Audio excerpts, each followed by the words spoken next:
All right, guys. So I am driving through traffic. In the what's that? Something on my screen. Thought it was a bug on my shoulder. Okay, driving through the city of St. Louis. And I know I haven't recorded a video in a long time. I almost felt like I was not in a creative space. Almost like I had creator's block. So a lot has transpired since we last talked, and I am excited. These people out here running.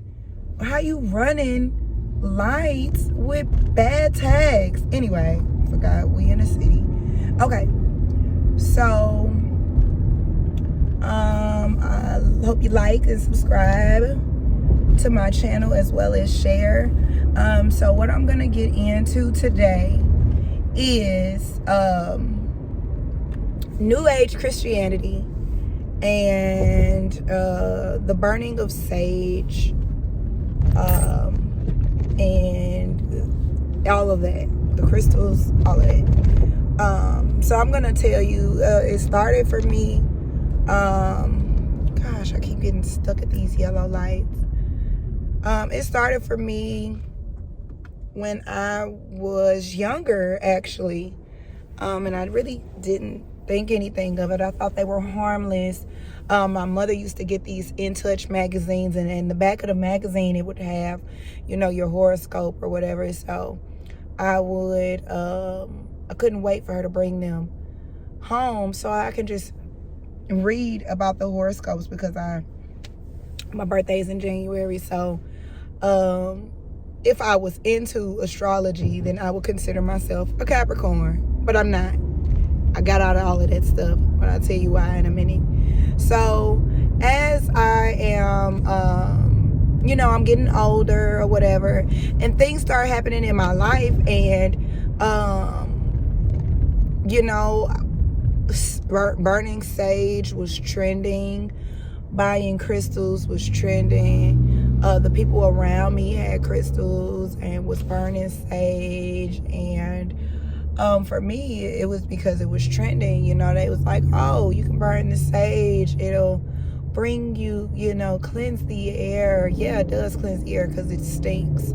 That's the first thing. But it'll cleanse the energy if the energy's bad, and the air and everything like that. And my mama used to always say, and I've been rebellious, so I would never listen, but my mama would always tell me, girl, you don't know what you're getting yourself into. You don't need to be burning that sage, all this, that, and the other. And so I would just ignore it, because I felt like I was grown and I was going to do what I wanted to do. And there were some things I felt like I just knew more than her. Not saying that she didn't know.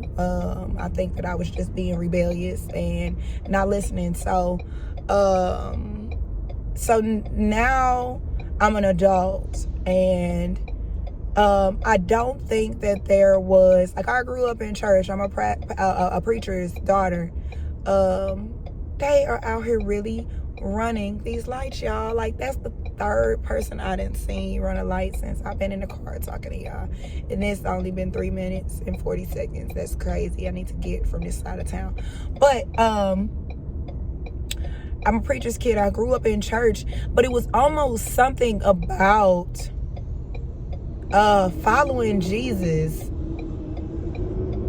that just didn't seem cool or something. Maybe that was it.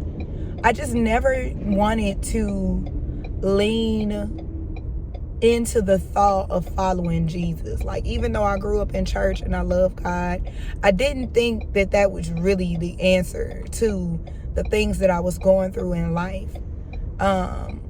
So I got to a space in my life where maybe it was a waiting season, I don't know, but I think I had itchy ears and I was inquiring things. So I actually had spoken and paid to speak to a psychic, and that's where it started. I paid to speak to this psychic, which told me, what I already knew. Told me that, you know, the things that my husband had been, you know, that there was some third party energy is what they called it. Third party energy. There was third party energy. Matter of fact, I'm gonna take this right here. I'm gonna stay right there. Third party energy, a whole bunch of stuff. But everything that she told me, I was gonna serve it. I was gonna give his butt some divorce papers on Christmas one year after talking to her. But she told me that if I divorced him when I wanted to divorce him, then I was gonna fall into a deep depression because it was gonna put me, I was gonna be divorced. Well, we were gonna be going through a divorce while I was pregnant with Josiah, which is my third son, which is the son that me and my husband have together. So I put it off. I was like, you know, whatever. I'm not going to divorce him right now. I'm not going to tell him or whatever. And I don't even know how it came out, how I brought it up, how it all just came out. But that's neither here nor there. So, after, you know, speaking with her, there's so many psychic readers and card readers and stuff like that on YouTube. So I started watching YouTube and stuff for relationship advice. Crazy, right? So I'm literally like up in the middle of the night. I'm watching these cards and I'm just watching and I'm watching and I'm watching and I'm letting what these people are telling me dictate my next move. Whatever my next move was going to be, they were going to dictate it. Whether it be there's somebody, you know, and this is my psychic voice. There's somebody that is from your past coming back. Somebody wants to confess their love to you. Somebody will betray you. Things like that. So, you know, I'm literally like looking in the daytime with a flashlight for these things now. So, one time, me and my friend now, it's amazing how God can just swoop you up out of some stuff that you get yourself into. Because here go the story. So, that was the backstory. The story is, we got a market here downtown called Soulard Market. And so me and one of my close friends went to Soulard Market one day, and we were stopping at each little stand, and there was a stand that sold crystals. I had already bought a Tibetan singing bowl. There was a stand that bought crystals. And the stand also had tarot cards. So I'm like, I'm finna buy these cards because they have these beautiful African American characters on them. They were like cartoon drawings. They had black women, and I was intrigued by the black women that they decided to use for this deck of cards that I knew nothing about, right? So I bought them. I bought me some crystals from this stand. I bought that stuff. And so as I continue through, after we buy the stuff, and I continue through the market, we come across this man, and he stops us. Well, something about him, well, he was fine, but he was the devil for sure, or working for the devil, I know. It was something, he had something to eat that he was trying to get rid of, right? Now, if I knew what I knew now, I don't think we would have we would have allowed him to bait us so easily. And I can't recall if my friend ate whatever it is that he was offering us, or if that just lured us over to his top secret layer of sorcery. I don't know. However, so we get in this, we're talking to him, and he's like, y'all want to see something? I'm like, yeah, that's cool. Like, of course we do.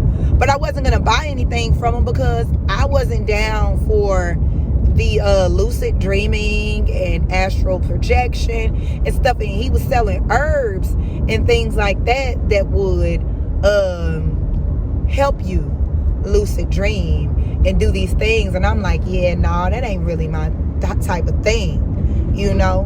But because I had just bought them cards, it was almost like he was able to see me because of what I had gotten myself into.